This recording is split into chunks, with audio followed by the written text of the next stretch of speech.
Darisigan naman. Ito po ang aking culminating activity. Ang una po nakalagay ay know your candidates, don't rely on trends or feed. Siyempre po, kailangan po natin pumili ng ating kandidato na karapat-dapat. Huwag po basta-basta tayo magtitiwala sa sikat o sa uso. Kailangan po nating nasa kamay po natin kung sino po talaga ang dapat karapat-dapat iboto at kung sino po talaga ang naglilingkod para sa ating bayan. Ang sunod naman po, avoid vote buying. Your vote is worth more than money.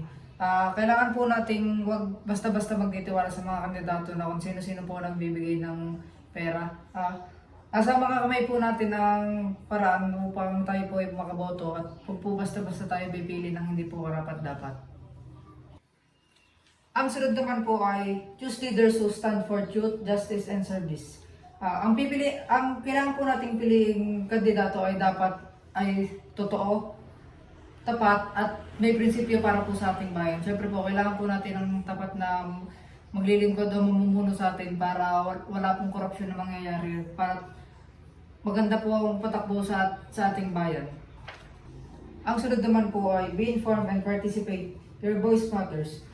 Kailangan po natin lagi mag-inform at kailangan po natin mag-participate dahil para po maibigay po natin ang ating mga hinanaing at kailangan po malaman nila kung ano po ang dapat gawin o ano po ang nasa loob ng natin.